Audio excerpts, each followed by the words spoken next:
দেখো চিকেন ভর্তা একদম রেডি। এবার এটাকে নামিয়ে নেব। এটা কিন্তু একদম ইউনিক একটা রেসিপি, তোমরাও বাড়িতে অবশ্যই ট্রাই করবে। দারুণ সুন্দর একটা রেসিপি নিয়ে আজকে তোমাদের সাথে শেয়ার করব কিভাবে চিকেন ভর্তা বানাতে হয়। তার জন্য এখানে একটা বড় সাইজের পেঁয়াজ নিয়েছি, এই পেঁয়াজটাকে কেটে নেব আর আদা রসুন এগুলোকে কুচি করে নেব।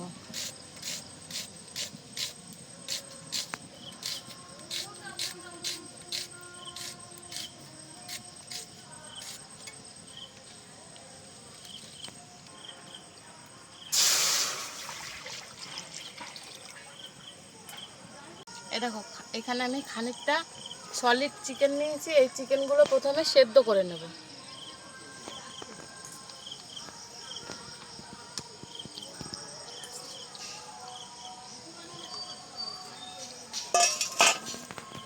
মাংসের ওপর দিয়ে দিচ্ছি খানিকটা গোটা গরম মশলা আর সামান্য একটু নুন দিয়ে দিচ্ছি। এবার ঢাকা দিয়ে এটাকে খুব ভালোভাবে সেদ্ধ করে নেব।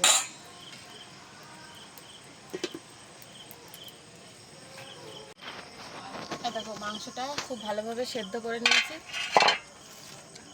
দেখো মাংসটা খুব ভালোভাবে সেদ্ধ করে নিয়েছি। এবার এটাকে ঢেলে ঠান্ডা করে নেব।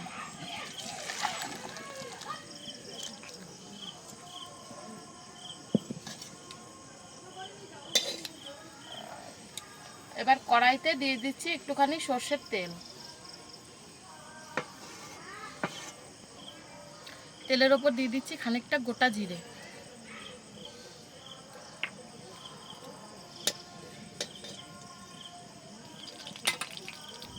এবার দিয়ে দিচ্ছি কুচানো পেঁয়াজ।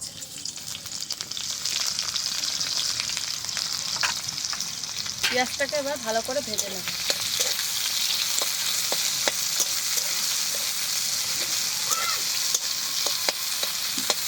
আর এদিকে আমি আদা রসুন আর কাঁচা লঙ্কা বেটে নেব।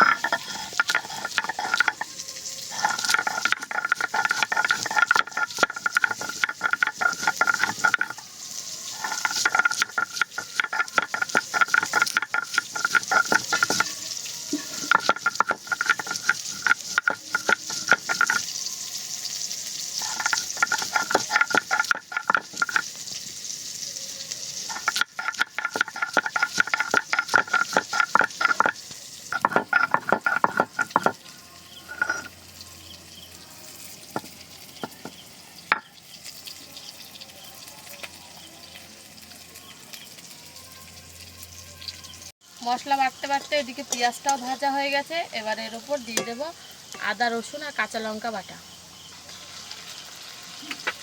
তারপর সমস্ত মশলাও দিয়ে দেব। জিরে ধনে গুঁড়ো দিয়ে দিচ্ছি, দিয়ে দিচ্ছি লাল লঙ্কা গুঁড়ো আর কাশ্মীরি লঙ্কা গুঁড়ো, দিচ্ছি হলুদ গুঁড়ো, পরিমাণ মতো নুনও দিয়ে দিচ্ছি। এবার সব কিছুকে খুব ভালো করে কষিয়ে নেব।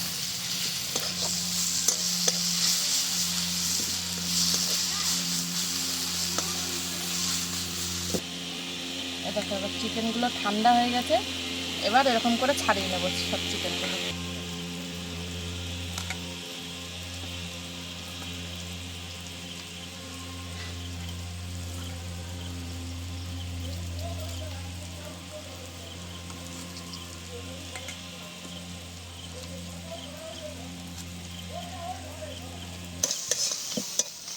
দেখো মশলা সব ভালো করে কষিয়ে নিয়েছি। এবার দিয়ে দেবো এই ছাড়িয়ে রাখা মাংসটাকে।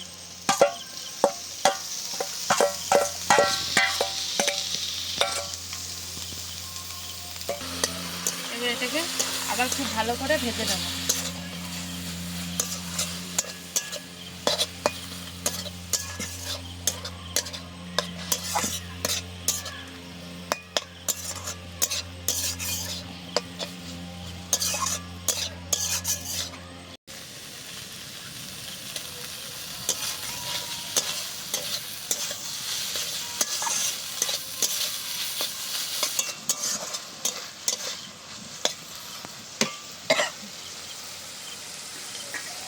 চিকেন ভর্তা প্রায় রেডি হয়ে গেছে। এবার 2 চামচ মতো ফেটিয়ে রাখা টক দই দিয়ে দেবো, তারপরে নামিয়ে নেব।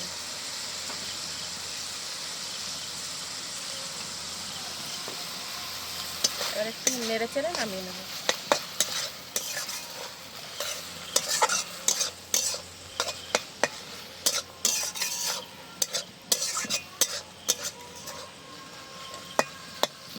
দেখো চিকেন ভর্তা একদম রেডি। এবার এটাকে নামিয়ে নেব।